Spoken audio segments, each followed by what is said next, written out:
What drives a sane man into the bush in search of gold? Heat, cold, wind, rain, and still we search.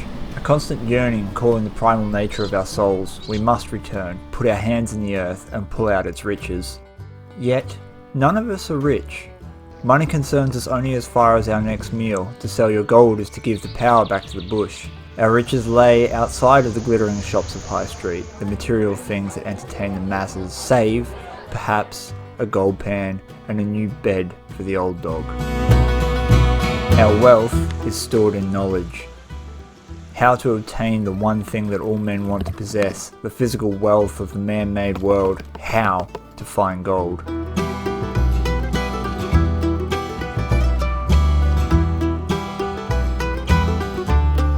They all want to be there, loaded with the fire yellow rock, the giant's blood of the earth, but none of them know where it starts. It starts here, in the dark, forgotten back rooms of research, dusty pages containing the last known figures of others who have gone into the bush in search of their big strike. But hidden there, in those hand-scribed pages, is the first glint. A name, a prospector who made his big strike, big enough to be known not only by name, but to be marked on a map.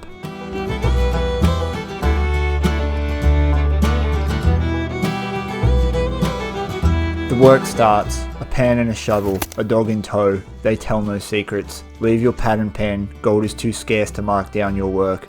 Stored in memory and returned to the earth, prospectors keep their secrets. Pick and shovel break into the earth, the first pan. Why did you choose this spot? The name. He found it here. Here's as good as any to dig. The pan will show me where to go. The pan knows. The pan always knows. It knows. The pan shows you the direction. 1 pan, 2 pans, 3 pans, the earth starts to give up its secrets. The process continues. Take a pan, count the pieces, follow the specs. Only 3 bits here. It was better on the other side. 10 bits? Much better. Where are you telling me to take the next one? The fine specks of gold keep coming, then a few more and a few more, until suddenly, a piece. A real piece. We call these keepers. Sometimes you get lucky, only a few pans and you're dipping your shovel into gold-loaded pay dirt.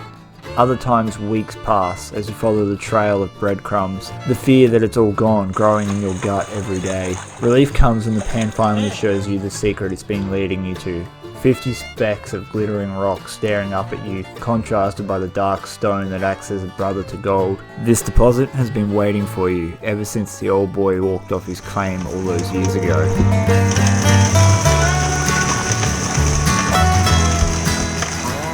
But now it's found. The secret has been revealed, and once the veil drops it can no longer remain in the ground. Others will know. Your testing will lead them right to it, and they didn't work for it.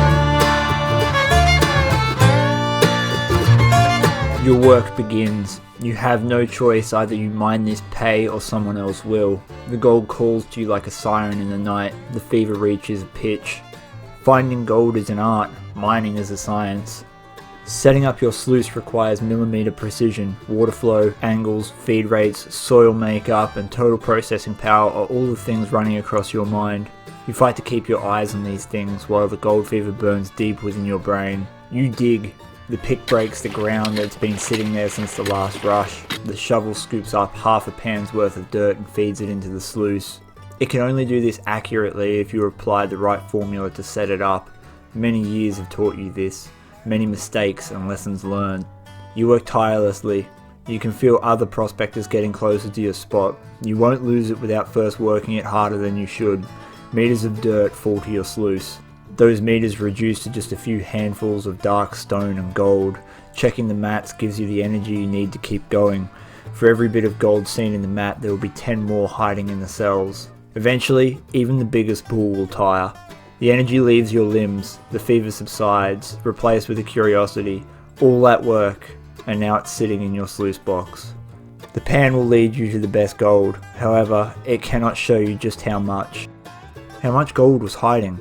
The cleanup is hard, you ache, and your senses are dulled from the pitch of the fever. Wash the mats. Not one bit of dirt remains on the sluice, it all goes into the bucket. The bucket goes into the pan. The pan that took you there now gets the honour of showing you the gold. The tale reveals itself, just a few bits at first, then a few more, and then a few more on top of that. A solid line of colour rings the pan, more gold than you've seen in the last several weeks, and more raw gold than most will ever see. Your job is done. The fever has been quelled for now. The riches of the earth removed and put in your hands. Home. The old dog is calling for his supper. Your bones ask for bed. The gold goes in its jar, a token of the work it took. You will never sell it, never give up its beauty, something the men and women of High Street will never understand. I'm a prospector, not a miner. I do this for my soul, not my wallet.